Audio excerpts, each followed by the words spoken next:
Le BYD Atto 3. Ce nom ne disait peut-être rien à personne il y a quelques années. Aujourd'hui, il est partout. La question, c'est comment un quasi-inconnu a pu débarquer et bousculer les géants de l'automobile mondiale.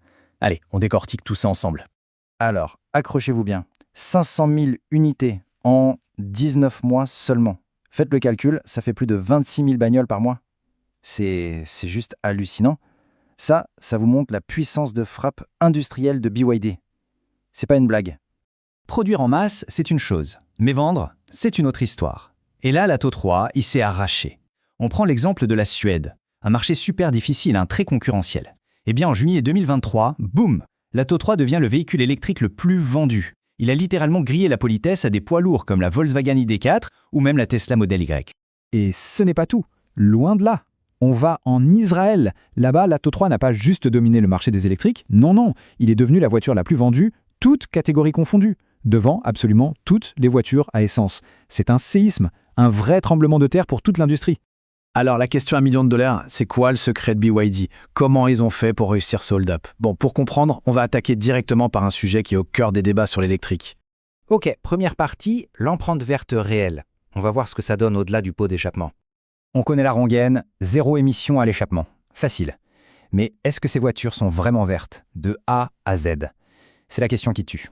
Est-ce que la fabrication, surtout de la batterie, ne gâche pas tout? Eh bien, pour l'Atto 3, on a les chiffres, et on va voir ça tout de suite.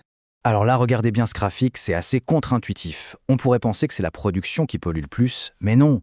Presque la moitié de l'empreinte carbone de l'Atto 3 sur sa vie, ça vient de l'énergie qu'on met dedans pour la recharger. La fabrication de la voiture et de sa batterie, ça représente à peu près 45% du total. Ok, on zoome un peu sur les chiffres. La production de la voiture elle-même, c'est 43 grammes de CO2 par kilomètre. On ajoute la batterie, ça fait 21 grammes de plus. Mais le truc vraiment malin, c'est la dernière ligne, le crédit de recyclage. En gros, on récupère 8,1 grammes parce que les matériaux sont réutilisés. Voilà ce que c'est l'économie circulaire en action. Donc si on additionne tout ça, on arrive à ce chiffre clé, 125,1 grammes de CO2 par kilomètre. C'est ça, l'empreinte carbone totale et réelle de l'Atto 3, sur toute sa durée de vie estimée à 16 ans. C'est le chiffre à retenir, clair, net, précis.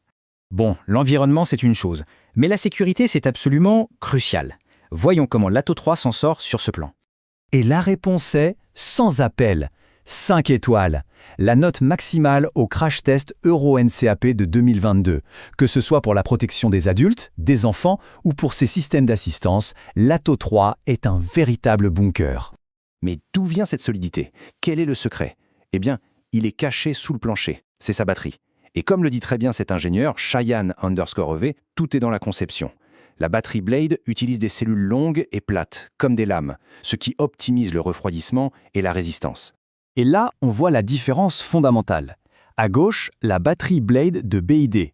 Ce ne sont pas juste des batteries empilées, les lames font partie intégrante de la structure de la voiture. Ça la rend plus rigide, plus solide. À droite, c'est l'approche traditionnelle, un gros bloc de modules. C'est une conception radicalement différente et franchement, beaucoup plus intelligente. Alors concrètement, les avantages, ils sont énormes. Premièrement, la chimie LFP est bien plus stable, donc moins de risque d'incendie. D'ailleurs, elle a passé des tests de perforation extrêmes. On lui plante un clou dedans, elle ne prend pas feu. Deuxièmement, comme on l'a vu, elle renforce toute la voiture. Et enfin, sa durée de vie est largement éprouvée. Bref, c'est un vrai game changer. Ok, la technologie, c'est super intéressant. Mais au quotidien, concrètement, ça se passe comment quand on possède un Atto 3? Premier point, et pas des moindres, le coût d'entretien. Fini les mauvaises surprises chez le garagiste. BYD propose des forfaits à prix fixe. Pour une utilisation normale, on est autour de $300 par visite. C'est transparent, c'est prévisible et ça, c'est vraiment bon pour le portefeuille. Mais attention, le parcours n'a pas été un long fleuve tranquille. Il y a eu un gros couac au lancement. Le système d'aide à la conduite du modèle 2022, il s'est fait descendre par la critique. C'était le vrai point noir du véhicule. Et c'est là qu'on voit l'intelligence de BYD. Face à la critique, ils auraient pu ignorer. Mais non, ils ont bossé, développé une mise à jour logicielle et l'ont déployé over the air, c'est-à-dire à distance sur toutes les voitures déjà vendues, gratuitement. Le résultat, le système qui était non recommandé passe à modéré et les modèles plus récents, eux, obtiennent la note bon. Ça, c'est une réaction de champion. Alors, on arrive au verdict. Si on met tout ça bout à bout, c'est quoi le plan de BYD pour réussir? Eh bien, le plan de l'Atto 3, il repose sur 4 piliers solides. 1. Une conception écologique qui tient la route avec une faible empreinte carbone. 2. Une sécurité béton 5 étoiles basée sur cette fameuse technologie de Battery Blade. 3.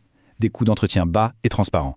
Et 4, et c'est peut-être le plus important, une marque qui sait corriger ses erreurs et faire évoluer son produit. C'est la combinaison gagnante.